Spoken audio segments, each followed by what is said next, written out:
तो हेलो दोस्तों, नमस्ते।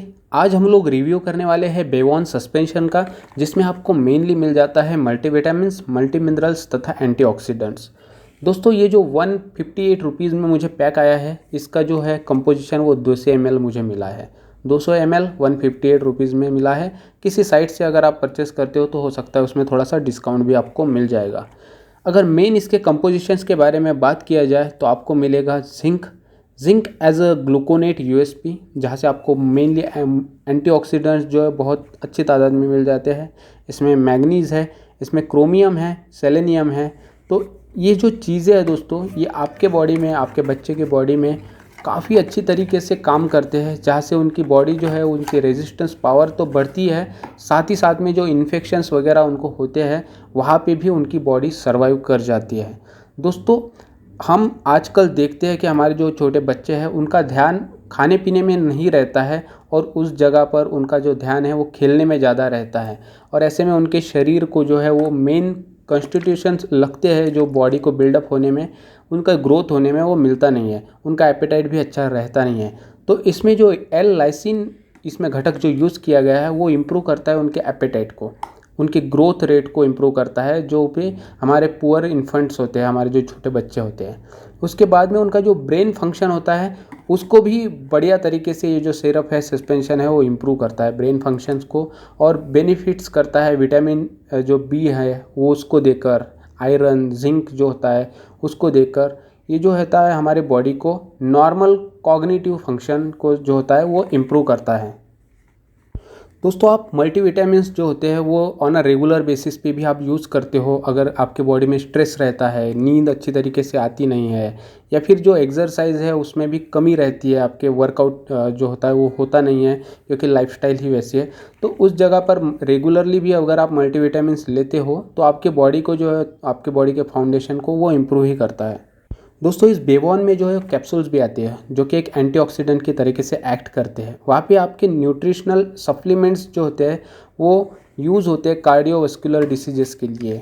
कैंसर जो होता है उसको भी बर्न करता है, ये डायबिटीज़ में भी बेनिफिशियल होता है, और जो आपकी इम्यूनिटी है उसको एनहांस करता है, बढ़ाता है इम्यूनिटी। अब बेवॉन से में जो सिरप है, सस्पेंशन है, उसमें विटामिन सी ही नहीं रहता है, बट उसके साथ साथ vitamin C, vitamin B3, vitamin E, B5, vitamin B2, B1, vitamin B6, vitamin A, folic acid, biotin, vitamin B12, D3, minerals रहते हैं अलग अलग तरीके से, जैसे कि जिंक हो गया, मैग्नीशियम है, मैग्नीज़ है, आयोडीन है, कॉपर, सेलेनियम, क्रोमियम। ये सब जो चीज़ें हैं दोस्तों, आपके बेबी के या फिर आपके भी ग्रोथ के लिए, जो रेगुलर अपना जो मेंटेन करना होता है हेल्थ, उसके लिए बहुत ही ज़रूरी होते हैं। अब दोस्तों, कोई भी चीज़ आप जब लेते हो, खास करके जो एलोपैथिक टर्म में आती है, वहाँ पे साइड इफ़ेक्ट तो डेफिनेटली आपको थोड़े बहुत होते ही हैं।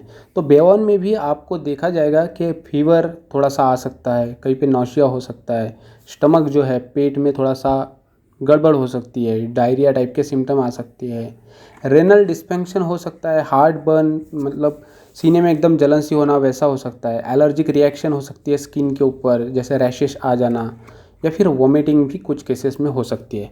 बट ये जो सिम्टम्स है दोस्तों, आपको जो भी मैंने बताया, ये नॉर्मल वाले सिम्टम्स होते हैं, जो कि वन बाय वन आप जैसे जैसे डोज लेते हो तो वैसे वैसे उसके सिम्टम्स भी थोड़े से कम होने लगते हैं, क्योंकि बॉडी जो है वो हैबिचुअल होती नहीं है इन सब चीज़ों से, तो बॉडी थोड़ा सा अलग तरीके से एक्ट करना लग जाती है। बट आपको अगर ये सिम्टम्स बहुत ज़्यादा तादाद में है और अगर कंटिन्यू रह रहे हैं, ये नहीं जा रहे हैं जल्दी से, तो आपको डेफिनेटली वहाँ पे डॉक्टर की सलाह लेनी चाहिए।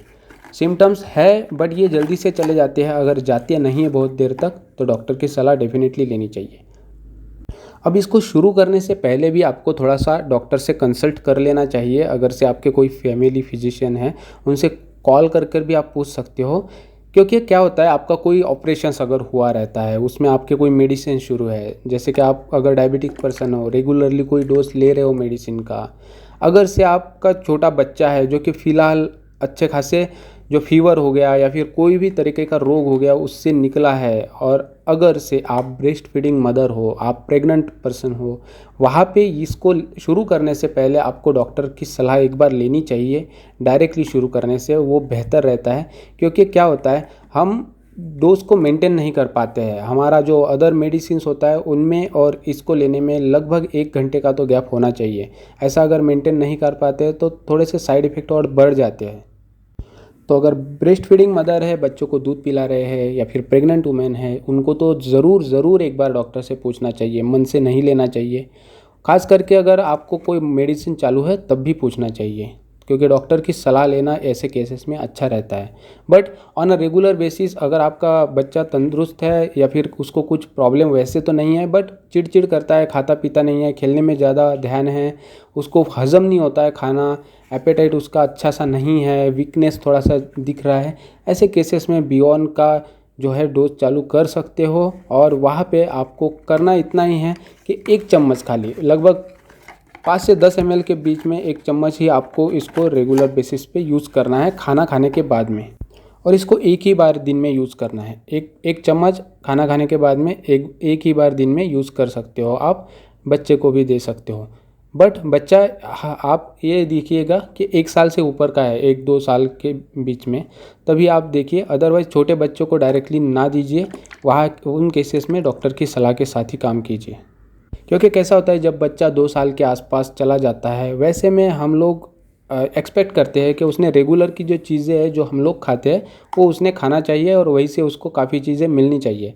बट वैसे केसेस में अगर उसका ध्यान खेलने में ही ज़्यादा है या फिर पेट में कुछ गड़बड़ी है, वो खा नहीं रहा है, तो आपको ध्यान में आ जाता है। वैसे केसेस में जब लगभग लड़का या फिर बच्चा बच्ची 1-1.5 साल से ऊपर के हो जाते हैं, तो वैसे केस में आप कर सकते हो इजीली ट्राई।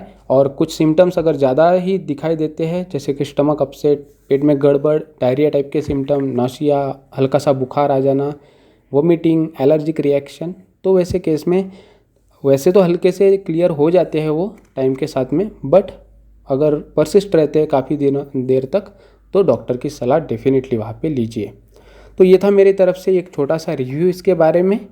आपको अच्छा लगा तो प्लीज़ लाइक कीजिए, चैनल को सब्सक्राइब कीजिए और कमेंट सेक्शन में, डिस्क्रिप्शन में जाकर भी देखिए कि हम किस चीज़ के लिए इस चैनल को शुरू कर रहे हैं।